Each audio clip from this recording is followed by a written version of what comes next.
वन्दे ब्रह्मपुराधिपं श्रीसहजानन्दं च मूलाक्षरम् श्रेयस्कारणसद्गुणैकनिलयम् श्रीप्रागजिं भावत ब्रह्मोपासनधारकं गुरुहरिं यज्ञं तथा योगिनम्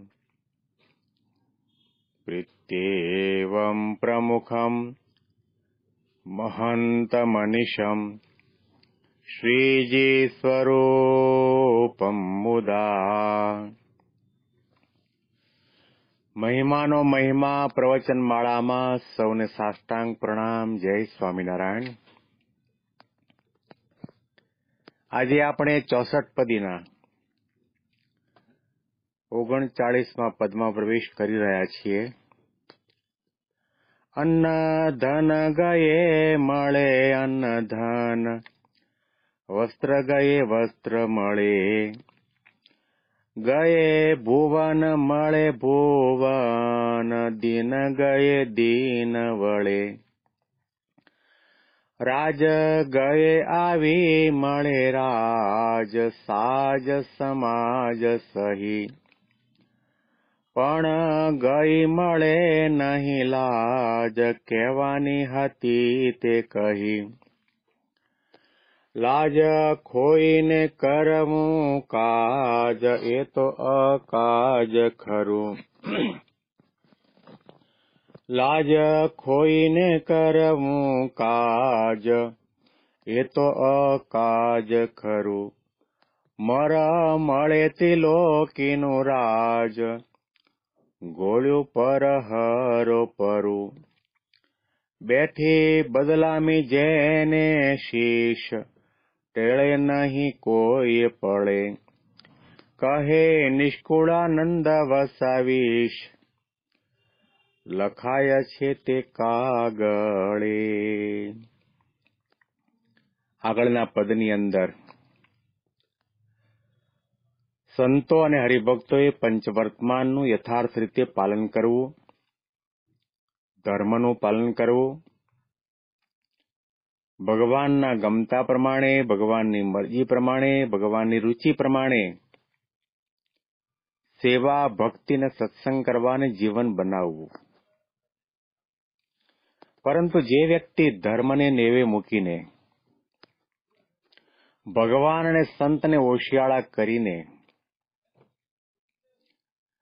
મનગમતી રીતે સ્વચ્છંદીપણે પોતાના સ્વભાવ પ્રકૃતિને વ્યસનોને આધીન થઈને પોતાનું જીવન જીવે છે, એના માથે કાળી ટીલી લાગે છે.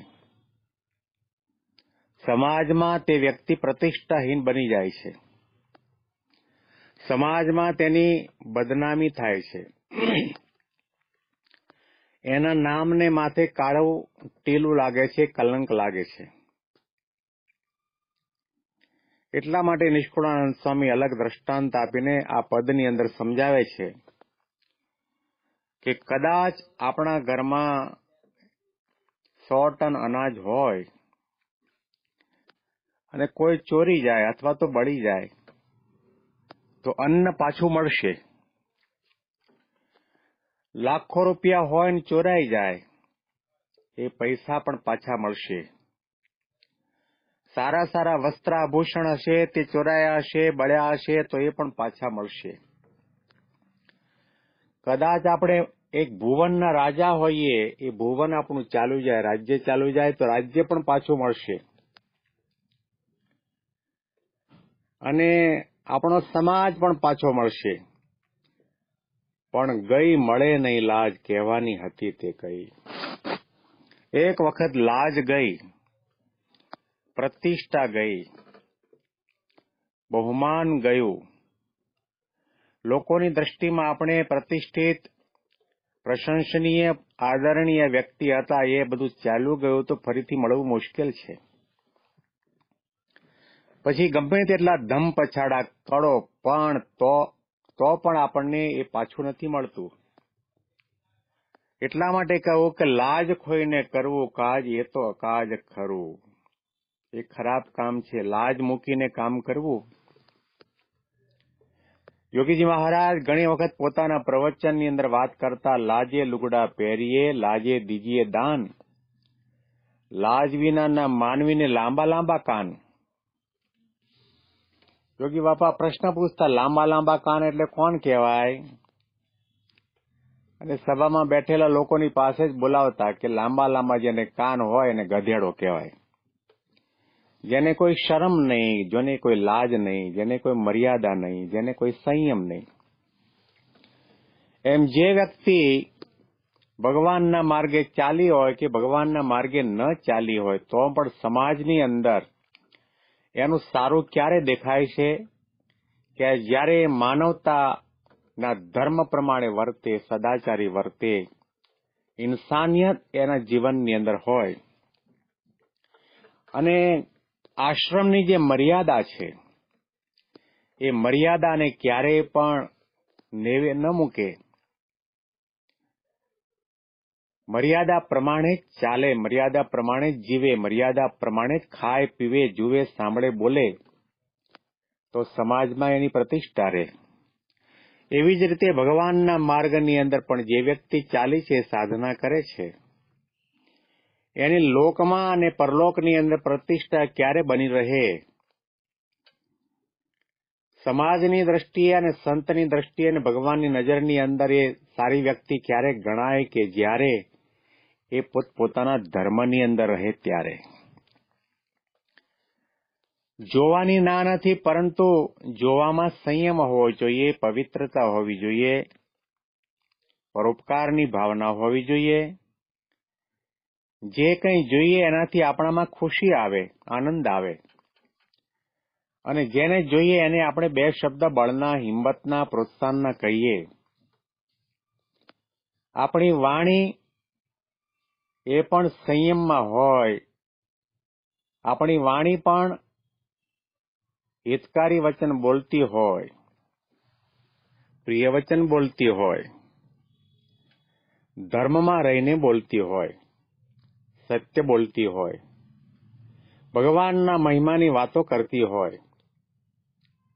તો એ વાણી દ્વારા કદાચ એ મનુષ્યના શરીર ઉપર ફાટેલા કપડાં હશે, લગર વગર કપડાં હશે, કોઈ પણ આભૂષણ નહીં હોય તો પણ એ વ્યક્તિની પૂજા થાય છે, વ્યક્તિ પ્રશંસનીય બની જાય છે, વ્યક્તિ આદરણીય બની જાય છે. ભારતના આધ્યાત્મિક ઇતિહાસ તપાસો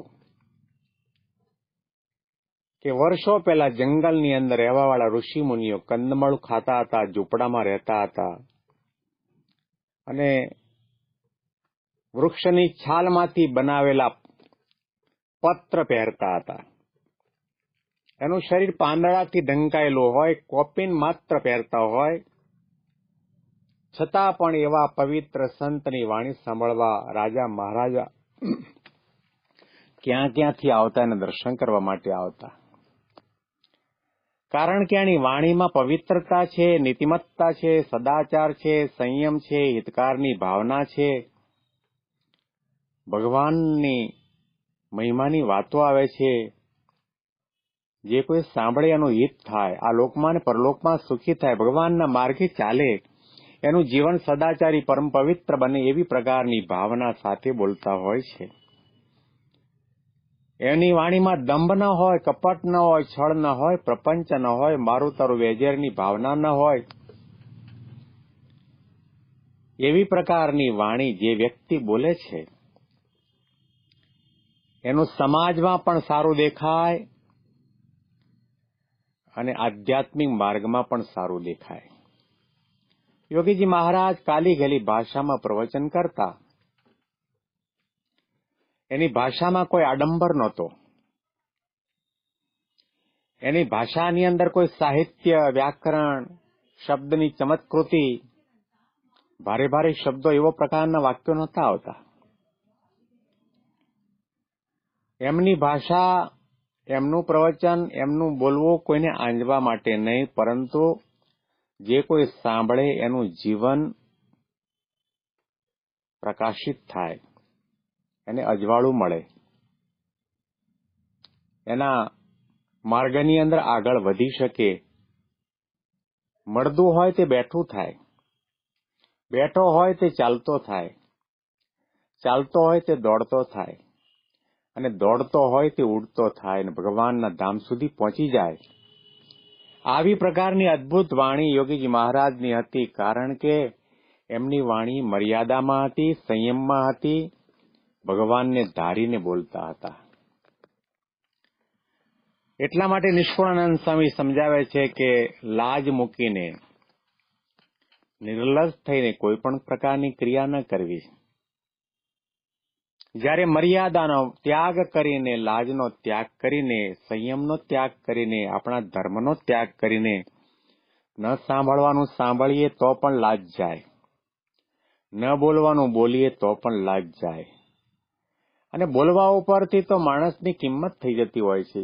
પ્રમુખ સ્વામી મહારાજ ઘણી વખત વાત કરતા કે રાજા મહારાજની નગર યાત્રા નીકળીને રસ્તાની અંદર એક સુરદાસજી બેઠા હતા. ભવ્ય નગર યાત્રા હતી. એમાં બરાબર રસ્તાની વચ્ચે સુરદાસજી બેઠા હતા, અને તે વખતે સિપાહીઓ આવીને કહ્યું કે એ આંધળા ઉભો થા. સુરદાસજી ઉભા ન થયા. ઘણું ઘણું કહેવા છતાં પણ ઉભા ન થયા. અને તે વખતે નગરયાત્રા વચ્ચે રૂક ગઈ. હાથી ઉપર સોનાની અંબાડીમાં બેઠેલા રાજા સાહેબે પૂછ્યું કે સવારી કેમ રૂકી ગઈ છે?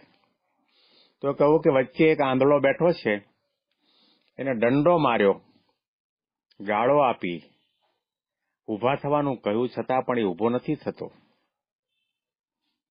ત્યારે રાજા પોતે પોતાના હાથી ઉપરથી અંબાડીમાંથી નીચે ઉતર્યા, ચાલતા ચાલતા ગયા, અને ત્યાં જઈને કહ્યું, સુરદાસજી નમસ્તેજી. માત્ર આટલા શબ્દો બોલ્યા અને સુરદાસજી પોતે ત્યાંથી ઉભા થયા અને રસ્તો કરી આપ્યો. વાણીનો વિવેક. સિપાહીઓએ પણ એને ઉભા થવા માટે કહ્યું, દંડો માર્યો, આંધળો શબ્દનો પ્રયોગ કર્યો. તો સુરદાસજી કિંમત આંકી કે આ રાજા ન હોય, આ સિપાહી છે, માણસાઈ નથી.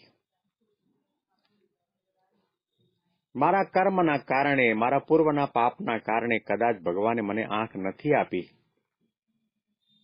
એનો અર્થ એવો નથી કે કોઈ પણ વ્યક્તિ આપણને આંધળો કહે. અને આધ્યાત્મિક દ્રષ્ટિએ તો જોવા જઈએ તો આંધળો તો એને જ કહેવાય જે પોતાને ન જોઈ શકે, જે પોતાના આત્માને ન જોઈ શકે, જે પોતાના આત્માની અંદર બિરાજમાન થયેલા ભગવાન પુરુષોત્તમ નારાયણને ન જોઈ શકે, જે પોતાના દિલમાં, દિમાગમાં, નેત્રમાં, ઇન્દ્રિયો, અંતઃકરણમાં સંસારના ભાવો પડ્યા છે, દોષો પડ્યા છે, અંતઃશત્રુ પડ્યા છે, ને ન જોઈ શકે, એ આંધળો છે. પ્રમુખ સ્વામી મહારાજ ઘણી વખત ગીતાનો પહેલો શ્લોક ટાંકીને વાત કરતા, ધર્મક્ષેત્રે કુરુક્ષેત્રે સમવેતા યુત્સવઃ મામકા પાંડવાશ્ચૈવ કિમ કુર્વત સંજય. ધૃતરાષ્ટ્ર પોતે સંજયને પ્રશ્ન પૂછે છે, કારણ કે ધૃતરાષ્ટ્ર કેવો છે, એને આંખો નથી, અંધ માણસ છે, જોઈ શકતો નથી. એટલા માટે એને સંજયને પ્રશ્ન પૂછ્યો કે ધર્મક્ષેત્ર એવું જે કુરુક્ષેત્ર છે, એ રણના મેદાનની અંદર પાંડવો અને મારા કૌરવો વચ્ચે શું થયું એ મને બતાવો. મામકા પાંડવાશ્ચૈવ કિમ કુર્વત સંજય. પ્રમુખ સ્વામી મહારાજ બહુ સરસ વાત કરતા કે આ પ્રશ્ન પૂછવા વાળો કોણ છે? ધૃતરાષ્ટ્ર છે. આ પ્રશ્ન પૂછવા વાળો વ્યક્તિ કોણ છે? જેને આંખો નથી, અંધ છે. એણે શબ્દ પ્રયોગ કેવો કર્યો કે મામકાહ પાંડવાશ્ચૈવ, મારા અને પાંડુ રાજાના પુત્રો વચ્ચે શું થયું? સ્વામી બાપા આના ઉપર વિવેચન કરીને બહુ સુંદર વાત કરતા, આપણી આંખો ખુલી જાય. જે વ્યક્તિ પોતાના જબાન દ્વારા મામકા શબ્દનો પ્રયોગ કરે કે આ મારું છે, આ મારું છે, આ મારું છે, આ તારું છે, એ માણસ ધૃતરાષ્ટ્ર છે, આંધળો છે. એવું ન સમજવું કે 5000 વર્ષ પહેલા પૃથ્વી ઉપર માત્ર એક જ આંધળો ધૃતરાષ્ટ્ર હતો. એવું નથી. આજે દુનિયાની અંદર લાખોની સંખ્યામાં, કરોડોની સંખ્યામાં આંખો હોવા છતાં પણ, દેખતા હોવા છતાં પણ ધૃતરાષ્ટ્ર જેવા ફરી રહ્યા છે. અંધાપો. આંખો આપી છે આત્માને જોવા માટે, પરમાત્માને જોવા માટે. આપણી સામે રહેલા સંતો, ભક્તો, મનુષ્ય, પ્રકૃતિ તમામની અંદર નાના મોટા સદગુણને આધ્યાત્મિકતા રહેલી છે. ભગવાન સર્વત્ર વ્યાપીને બેઠા છે અને જોવા માટેની દ્રષ્ટિ આપણી પાસે ન હોય, ન જોતા હોઈએ તો સમજવું કે આપણે આંધળા છીએ. એટલા માટે અહીંયા આગળ કહેવામાં આવ્યું કે લાજ ખોઈને કોઈ પણ કાર્ય ન કરવું. મર મળે ત્રિલોકોનું રાજ્ય ગોળ્યું પર હરો પરવું. ત્રણેય લોકનું રાજ્ય કદાચ ધર્મનો ત્યાગ કરવાથી મળે, અધર્મનું આચરણ કરવાથી મળે, કપટ કરવાથી મળે, દગો કરવાથી મળે, તો પણ એ રાજ્યનો ત્યાગ કરવો. બેઠી બદનામી જેને શીશ ટળે નહીં કોઈ પડે. અને આવી રીતે જે પૈસા કમાતો હોય, આવી રીતે જે સત્તા કમાતો હોય, આવી રીતે જે પદ કમાતો હોય, મેળવતો હોય, તો એની સમાજમાં કોઈ પ્રતિષ્ઠા નથી. આધ્યાત્મિક માર્ગની અંદર પણ આવી પ્રકારની સત્તા માટે, પ્રતિષ્ઠા માટે, પદ માટે હોડ બગતો હોય. સ્વર્ગનો રાજા ઇન્દ્ર, સ્વર્ગનો રાજા હોવા છતાં પણ પોતાના સ્વર્ગનો ત્યાગ કરીને પોતાનું રાજ્ય શાસન હંમેશા માટે ચાલુ રહે એટલા માટે ઋષિમુનિઓની સાધનાની અંદર વિઘ્ન કરવા માટે આવતો એની પ્રતિષ્ઠા ચાલી ગઈ. એ ઇન્દ્રને હજાર ભક્ત થયા છે, સહસ્ત્ર ભક્ત થયા છે. અને એક વખત પ્રતિષ્ઠા ગઈ, એક વખત લાજ ગઈ, પછી ગમે તેટલા પ્રયત્ન કરો તો પણ એ લાજ પાછી નથી આવતી, પ્રતિષ્ઠા પાછી નથી મળતી. પ્રમુખ સ્વામી મહારાજ ઘણી વખત એક સુંદર દ્રષ્ટાંત આપતા. એક અત્તર વેચવા વાળો નીકળ્યો અને એક રાજ્યની અંદર આવ્યો અને રાજ્યની અંદર, બજારની અંદર લોકોને બતાવવા માંડ્યો, અત્તર લો, અત્તર લો. તો બધાએ પૂછ્યું શું ભાવ છે? તો અત્તર બહુ મોંઘા ભાવનું હતું, બહુ સારી ક્વોલિટીનું હતું, બહુ મોંઘું હતું. તો લોકોએ કહ્યું કે આ તો અમારા કામનું નથી, અમારા રાજા પાસે જાઓ. રાજા પાસે પૈસા છે, રાજા પાસે સત્તા છે અને આનો ઉપયોગ રાજા જ કરી શકે, અમારું કામ નહીં. અને રાજા પાસે રાજમહેલની અંદર ગયો અને પોતાની પેટીની અંદરથી ભાતના અત્તર રાજાને બતાવ્યા અને બોટલમાંથી થોડું એક લઈ અને રાજાને સૂંઘાડે. ઘણી બધી જાતના અત્તર બતાવ્યા અને એમાં બન્યું એવું કે આ અત્તર વેચવા વાળો પોતાની બોટલમાંથી અત્તર કાઢી અને રાજાને હાથ ઉપર ઘસવાનો પ્રયત્ન કરતો હતો. એમાં બોટલ નમાવી, શીશી નમાવીને શીશીમાંથી 2-3 ટીપા અત્તરના નીચે જમીન ઉપર પડ્યા અને તે વખતે રાજાએ પોતાની આંગળી દ્વારા જમીન ઉપર પડેલા ટીપાને ઘસીને પછી સૂંઘ્યું. આ પ્રસંગ બની ગયો. બધા અત્તરની પરીક્ષા કરી લીધી, જોયું, સૂંઘ્યું, પણ એક નયા પૈસાનું અત્તર એને લીધું નહીં. જેવો ગયો તો એવો ને એવો રાજ દરબારમાંથી પાછો પડ્યો ત્યારે લોકોએ પૂછ્યું, અત્તર વેચાઈ ગયું તારું? ત્યારે આણે ઉદાસ મોઢે કરીને કહ્યું કે શું વેચાય, તમારો રાજા તો ભોંય સૂંઘણીયો રાજા છે. જમીન ઉપર ભોંય ઉપર પડેલું અત્તરનું ટીપું આંગળીથી ઘસીને સૂંઘ્યું, એ શું લે? અને પછી તો આખા રાજ્યની અંદર રાજાનું નામ તો વિક્રમસિંહ હતું, પરંતુ રાજ્યની અંદર બધા લોકો એને કેવી રીતે ઓળખવા માંડ્યા? ભોંય સૂંઘણીયો રાજા, ભોંય સૂંઘણીયો રાજા. અને આ વાત ફરતી ફરતી રાજા પાસે આવીને એને ખબર પડી કે મને બધા લોકો મારી હાજરીમાં મારી નજરની સામે તો મને ભોંય સુંગડીઓ નથી કહેતા, પરંતુ અંદર ખાને બધા લોકો વાત કરે છે કે હું ભોંય સુંગડીઓ છું. ગમે તેમ થાય, ભલે લાખો ને કરોડો રૂપિયાનો ખર્ચો થાય, પણ મારે મારી પ્રતિષ્ઠા પહેલા હતી, મારું જે નામ વિક્રમસિંહ હતું એ પાછું લાવવું છે. 6-8 મહિના કે વર્ષ પસાર થયો, બીજો એક અત્તર વેચવા વાળો રાજ્યમાં આવ્યો અને લોકોએ કહ્યું કે આ અત્તર અમારા કામનું નથી, અમારા ભોંય સુંગણીયા રાજા પાસે જાઓ. અને રાજ દરબારની અંદર તે વખતે ઉનાળાનો સમય હતો અને રાજા પોતે સ્વિમિંગ પુલની અંદર પાણીના હોજની અંદર સ્નાન કરતા હતા. અને તે વખતે સિપાહી આવીને કહ્યું, રાજા સાહેબ અત્તર વેચવા વાળો આવ્યો છે, કે બોલાવ અહીંયા. અત્તર વેચવા વાળો ત્યાં ગયો. રાજા સાહેબ તો હોજની અંદર નાહતા હતા. રાજાએ પૂછ્યું કે આ તારી પેટીમાં અત્તર કેટલાનું છે? તો કે 1000 રૂપિયાનું. કે એક પણ મિનિટનો વિચાર કર્યા સિવાય આ તારી પેટીમાં જેટલી અત્તરની બોટલો છે બધી મારા હોજની અંદર ઠાલવી દે, અને એના પૈસા જેટલા થતા હોય એનાથી ઉપર 2-5 હજાર વધારે આપીશ, પણ આ કામ કર. અને રાજાના કહેવા પ્રમાણે પેટીમાં જેટલી અત્તરની બોટલ હતી બધી ખોલીને હોજની અંદર ઠાલવી દીધી. અને રાજા એમાં નાહ્યો અને પૈસા લઈ ઉપરથી 2-5 હજાર મળ્યા ઇનામના લઈને અત્તર વેચવા વાળો બહાર આવ્યો. અને લોકોએ પૂછ્યું, અત્તર વેચાણું? એટલો બધો આનંદ વિભોર બની ગયો અત્તર વેચવા વાળો. એને કહ્યું કે શું વાત કરું, તમારો ભોંય સુંગણીયો રાજા તો બહુ જબરો કહેવાય કે 1000 રૂપિયાનું અત્તર હોજમાં નાખીને નાય છે. અને ગામડે શહેરે ઝૂંપડે વાતો વહેતી થવા માંડી કે હોજની અંદર 1000 રૂપિયાનું અત્તર નાખીને રાજા નાયો. કે કયો રાજા? કે ભોંય સુંગણીયો. બુંદની બગડી હોજથી પણ સુધરી નહીં. એમ અહીંયા નિષ્કુળાનંદ સ્વામી સમજાવે છે કે એક વખત આપણી પ્રતિષ્ઠા ચાલી ગઈ, લાજ ચાલી ગઈ, પછી પાછી નથી મળતી. એટલા માટે ધર્મસ્ત્યાજ્યો ન કૈશ્ચિત, ધર્મનો ક્યારેય ત્યાગ ન કરવો, આપણી મર્યાદાનો ક્યારેય ત્યાગ ન કરવો, સંયમનો ક્યારેય ત્યાગ ન કરવો.